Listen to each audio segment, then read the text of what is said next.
Thank you, Megan. I assume you all can see my slides? Yes. Okay. So I'm going to do something a little bit different this year from presentations, welcome presentations I've given the past few of these symposiums. We're having a little bit of a shift in leadership at the National Institute for Environmental Health Sciences, and with that, we're having a natural shift in some emphases within the Institute. And so I want to draw your attention to the NIEHS monthly newsletter, the E-Factor, and our new Institute Director, Dr. Rick Wycheck, has instituted a new monthly column in which he is discussing issues of interest to the environmental health sciences community. And he had the inaugural column where he laid out his vision of a core set of values that will shape our activities in the environmental health sciences during his tenure as director. And so there's five kind of fundamental pillars that kind of interact with each other to lay the emphasis of how we work internally and how we work with our community and partnership to drive the environmental health sciences forward.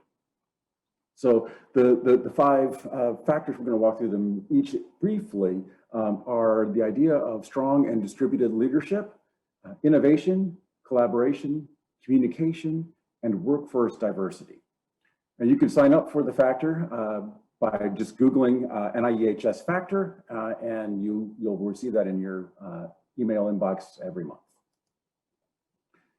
So for strong and distributed leadership, the core idea here is that while we are leaders in funding research, it really takes a community to drive the research endeavor forward. So Rick is very much a proponent of hearing from the community. What is the concern that you are facing? What are your ideas for research going forward, both internally within our institute, as well as outside with our grantee and stakeholder communities. And by doing this, we'll have research that is more relevant to the needs of the community and increase transparency and the efficiency of the research that we engage in. And we'll be better poised to take care of or to address emerging science as it happens. So last year we had the coronavirus pandemic begin, and we were very quickly able to respond with a series of solicitations to encourage research looking at how environmental factors influence the response to the coronavirus. And we'll hear some of that work through the 2 days.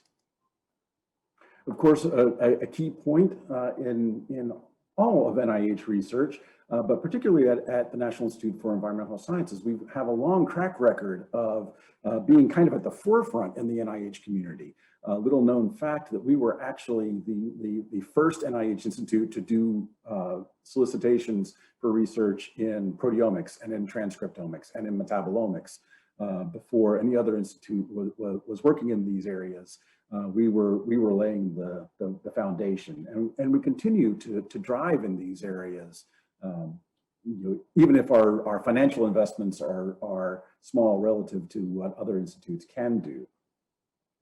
So through the ideas of innovation, Rick is encouraging us to be willing to take risks and be willing to fail in our research endeavor, to be open to new ideas and to new ways of doing research. And one of the comments that was raised as we were discussing this internally that I think is great is to treat every idea as a gift, and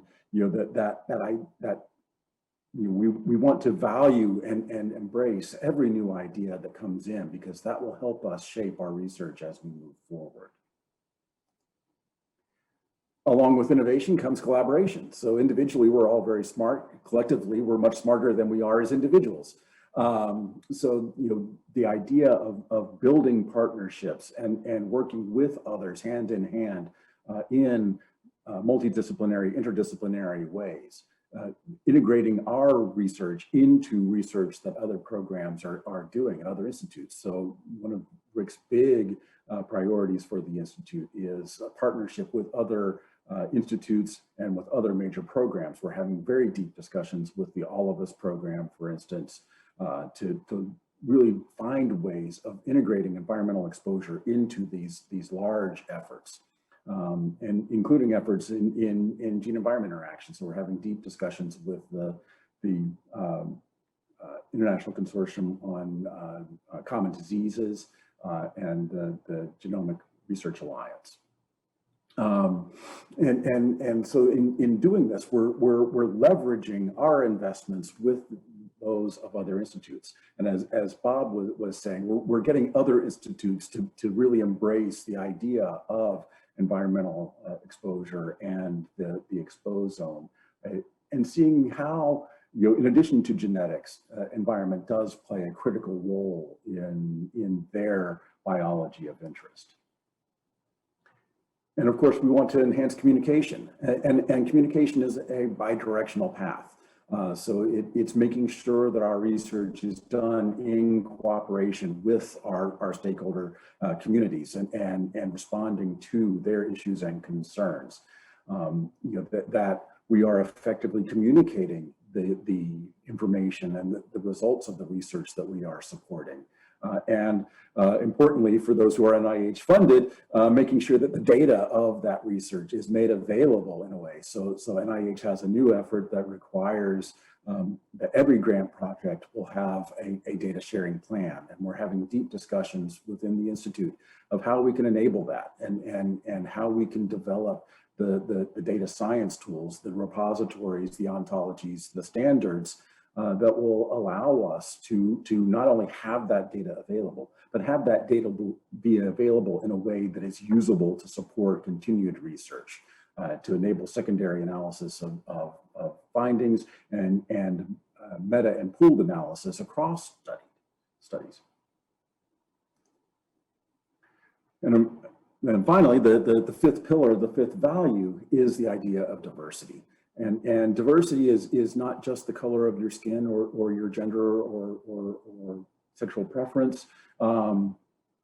It is the idea of difference in thought, in background, in behavior, and how that builds a much more rich community around the research endeavor, and the willingness to embrace everyone else and recognize their role in your success, and it's obviously a critical piece of the research activity.